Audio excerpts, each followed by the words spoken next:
Ok, bueno, en esta parte de la clase revisamos un poquito sobre los temas más básicos de electricidad. Tenemos que saber qué es un ampere, un volt y un hertz, que son las unidades que ocupamos para nosotros aplicar el tatuaje. Entonces es muy importante que más o menos lo entendamos. Lo primero es la parte de los amperes, que es la intensidad de corriente. Luego los volts, que es la diferencia de potencial. Y por último los hertz, que es la frecuencia, o en el tatuaje los ciclos por segundo, que también se miden como punciones por segundo, o las veces que la aguja pica la piel en un segundo. Una máquina de tatuaje puede trabajar desde 50 hasta 150 veces por segundo. Les ponía yo este ejemplo, que es algo ahí medio divertido de lo que sucede en la Ciudad de México a veces.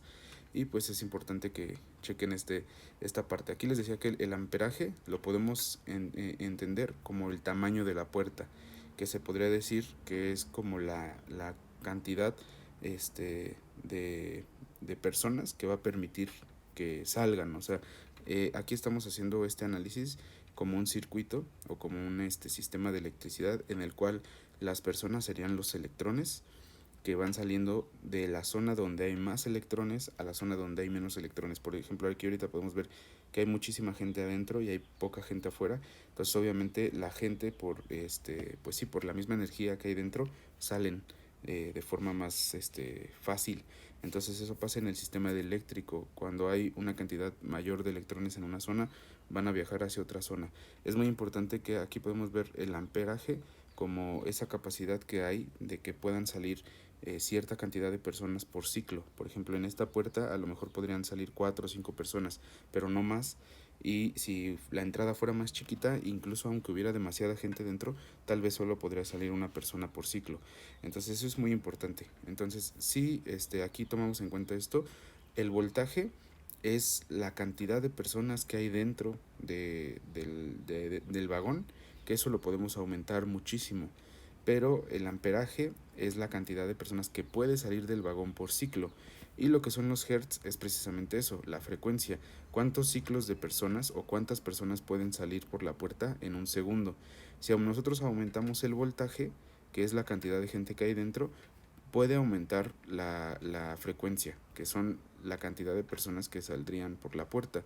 Entonces, así es como funciona un sistema eléctrico. Lo importante es que tomen en cuenta que mientras más diferencia de potencial o más voltaje exista, más energía va a fluir hacia el otro lado.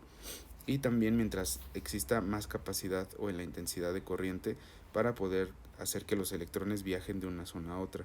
Entonces, no sé si se está entendiendo bien, pero al final lo único que nos importa es esto. Si nosotros ocupamos un amperaje bueno en una fuente de poder, vamos a tener un buen funcionamiento de nuestras máquinas. Existen fuentes de poder de 1 ampere, de 2 amperes hasta 5 amperes. Lo que yo siempre les recomiendo es utilizar fuentes que tengan por lo menos unos 2 o 3 amperes.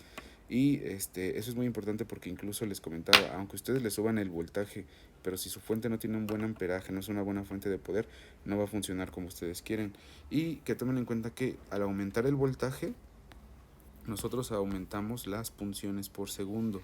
Eso es muy importante. Cuando ustedes le suben el voltaje a una máquina, aumentan las punciones por segundo. Y bueno, ya les había comentado esta parte. Les decía que de alguna forma también tenemos la parte de redes sociales, que empiecen a nutrir sus redes sociales con el proceso de sus tareas. Si se dan cuenta, este es un dibujo que a lo mejor no está terminado, pero le tomaron una pequeña foto de esta sección y pues de alguna forma están haciendo ver que están realizando ahí algunos diseños. También por aquí le ponen sus lapicitos, su reglita, o sea, lo hacen ver de una forma más bonita. Este igual es un diseño que a lo mejor no está tatuado, pero se lo ponen sobre la mano para que, pues, evidentemente se transmite esa idea de que es un tatuaje o que va a ser para tatuaje. Este es un diseño, por ejemplo, en el papel albanene. Aquí, por ejemplo, les decía, se alcanza a ver incluso aquí como el piecito del chavo, que se nota que hay una persona ahí dibujando esto y pues la gente empieza a conocerlos a ustedes, a darse cuenta de que pues de qué tipo de personas son, qué tipo de arte es el que les gusta, qué tipo de estilo es el que están manejando. Por ejemplo, este es uno de los que pues a lo mejor están mostrados ya no en una libreta, sino que lo recortaron y lo pusieron sobre una mesita. Es importante que si hacen esto, no sea con sus originales, que sea con piezas pues que de alguna forma ya estén este pues fotocopiadas o que sea un sticker, ¿vale? Entonces, eso es muy importante. Les decía igual sobre el protocolo de atención, que aquí les paso una lista Esta se las voy a mandar para que la puedan leer cuando ya estemos cercanos al proceso. Es muy importante checar lo previo al tatuaje, lo que hay que hacer durante el tatuaje y posterior al tatuaje. Entonces es muy importante eso. También les mando esto, que son hojas que hay que llenar previo, que son consentimientos para realizar el procedimiento de tatuaje, y son los que marca la ley de COFEPRIS. Igual esta es una dependencia que se encarga precisamente de todo la parte de salud, todo lo que son procesos que involucren pues sí, sangre o cualquier cuestión que pudiera generar una transmisión de alguna enfermedad o infección. Todo esto se regula por COFEPRIS, y tenemos también este consentimiento informado que nos autoriza para realizar el procedimiento de tatuaje. Bueno, por último, les comentaba que en el desarrollo de diseño existen dos partes. La primera es cuando nos pide un diseño un cliente, y la segunda es cuando nosotros hacemos un diseño propio o una propuesta totalmente original. En estas dos partes, pues la primera les comentaba que probablemente pues exista ciertas limitaciones, y pues es importante pensar en que si nosotros aceptamos hacer este tipo de trabajos, tenemos que tomar en cuenta que va a existir pues siempre pues ciertos requerimientos del cliente que nosotros tenemos que escuchar. Aquí por eso mandamos esta parte de revisión del brief, donde el cliente nos va a platicar su idea, nos va a contar más o menos qué es lo que busca para su tatuaje, y también nos va a mandar algunas referencias sobre cómo lo quiere. Tenemos que tener una entrevista y un acuerdo con el cliente en el cual nosotros planteemos una solución viable, y pues también le digamos qué opciones son las mejores para realizar su proceso. Les recomiendo mucho que siempre traten ustedes de imprimirle esa parte de su propio estilo, la gráfica que ustedes están trabajando, a todos sus trabajos, incluso cuando en estos trabajos sea un trabajo que el cliente está como determinando. Nosotros debemos de tratar que pues se pueda expresar ahí también nuestro estilo, nuestra gráfica, aunque de alguna forma esté limitado. También tenemos que ser muy honestos cuando no podamos hacer algún tipo de trabajo, o de alguna forma no tengamos tanta experiencia para realizar un trabajo a un cliente. Entonces es mejor, mucho mejor, evaluar esa situación antes de hacer un mal trabajo, ¿vale? Tenemos aquí que plantear una solución de forma verbal, siempre antes de empezar a dibujar, decirle al cliente cómo va a quedar su tatuaje y la idea que vamos a desarrollar, y teniendo su aprobación para el desarrollo del diseño, comenzar a hacer el proyecto. Definir aquí cómo va a terminar nuestro proyecto, cómo va a verse al final, si va a ser un estilo en blackboard, en color, si va a ser un estilo black and gray, y de ahí nosotros poder tomar la mejor opción. Por último, hacer un montaje con referencias, o desarrollando un bocetaje con mancha, para que el cliente pueda verlo así como a grandes rasgos, pueda identificar la posición de cada elemento, y de ahí posteriormente ya desarrollar lo que es el line art, o lo que sería la línea final del diseño, revisarla, y por último resolver problemas formales como de sombra o de color, que a lo mejor pudiéramos tener duda de cómo vamos a colorear nuestro diseño, cómo lo vamos a sombrearlo antes, ¿vale?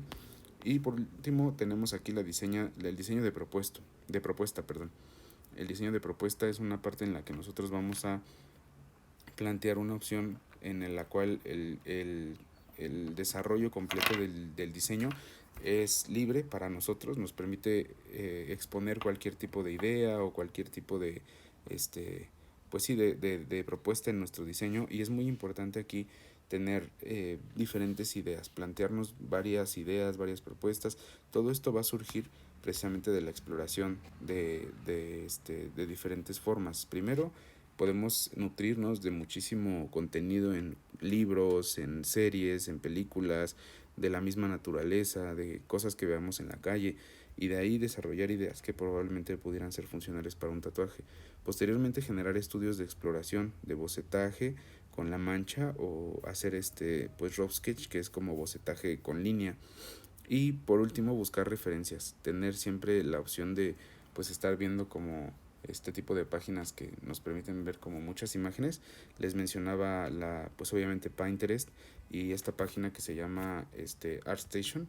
ArtStation es una página en donde ustedes van a poder ver muchísimo contenido de diferentes artistas que hacen desarrollo de contenido pues para videojuegos, o para algunas situaciones ahí como de videojuegos, de películas, de series. Entonces es muy importante que ustedes lo tomen como referente para poder hacer sus diseños.